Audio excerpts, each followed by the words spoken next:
Allô tout le monde, aujourd'hui je vais vous faire un tutoriel coiffure d'Halloween. Donc j'ai déjà fait le maquillage et le costume complet pour Esmeralda dans une autre vidéo. Si vous ne l'avez pas déjà vu, je vais mettre le lien en dessous de cette vidéo-ci.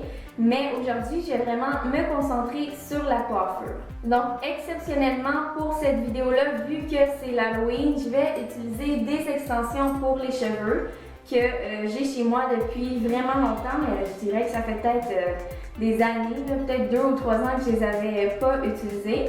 Mais vous pouvez le faire sur des cheveux courts aussi, il n'y a aucun problème. C'est juste que je voulais que ça ressemble le plus possible à Esmeralda. Puis elle a vraiment beaucoup de cheveux, puis ils sont beaucoup plus longs que les miens aussi. Pour donner un petit peu de texture à mes cheveux, je vais vaporiser un shampoing sec fortifiant de Très Aimé. J'ai lavé mes cheveux hier, mais je vais juste en vaporiser un peu aux racines. Maintenant, je vais boucler mes cheveux, mais je vais le faire assez grossièrement. Ça n'a pas besoin d'être des boucles parfaites. Je vais utiliser mon fard plat qui frise aussi. J'aime mieux ça parce qu'on ne laisse pas le faire longtemps sur les cheveux. On laisse environ 2 secondes comme ça. Et puis, je vais juste venir faire quelques boucles et quelques ondulations un peu partout.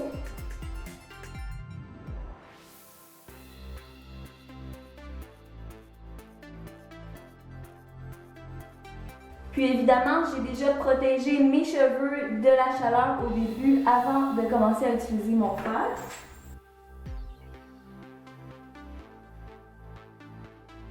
Donc j'ai bouclé mes cheveux, honnêtement ça m'a juste pris 2 minutes, c'était vraiment pas long du tout. Et je vais venir ajouter les extensions, donc je prends celle-là qui est la plus petite pour mettre en dessous, donc la plus petite de largeur, mais c'est aussi la plus longue. Je vais juste appliquer ça en dessous, en arrière complètement, comme ça.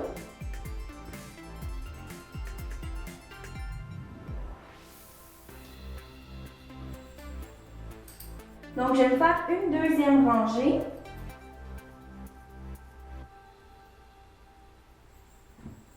Comme ça, ici.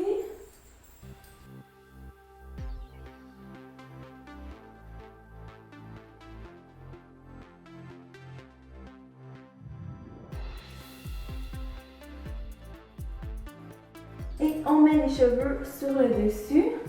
Puis au besoin, vous pouvez les reboucler, mais elle n'a pas vraiment des grosses boucles, elle a plus un peu des ondulations dans ses cheveux.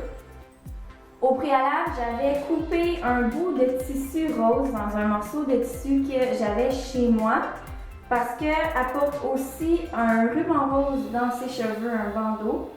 Donc, je vais venir le placer comme elle, ici. Puis je vais le passer en dessous de mes cheveux et je vais venir faire un nœud pour l'attacher sur le côté. Puis je vais juste cacher un petit peu avec les cheveux par-dessus. Finalement, je vais prendre une pomme d'épine parce qu'elle a une frange en avant, mais ses cheveux sont comme attachés ici sur le bandeau. Donc je vais faire la même chose. Et pour que ça tienne toute la soirée, je vais venir utiliser mon fixatif préféré qui est le Druide Ultra Fine de Très Aimé. J'en ai vraiment beaucoup de fixatifs chez moi honnêtement, mais c'est mon préféré parce que peu importe, même si j'en mets vraiment beaucoup ou que je fais une erreur par exemple, jamais qu'il va rendre mes cheveux durs. Puis si je change d'idée, je vais pouvoir passer une brosse ou un peigne dedans, puis j'aurai vraiment aucun problème. Donc c'était tout pour ma coiffure à la Esmeralda. N'oubliez pas, comme je l'ai dit au début, si vous avez les cheveux courts et vous n'avez pas nécessairement d'extension, vous pouvez aussi boucler sur les cheveux courts puis mettre un bandeau comme ça ici. Ça va faire tout aussi joli. J'espère que vous avez aimé la vidéo. J'espère aussi que vous allez passer un joyeux Halloween. Puis on se revoit très bientôt. Bye!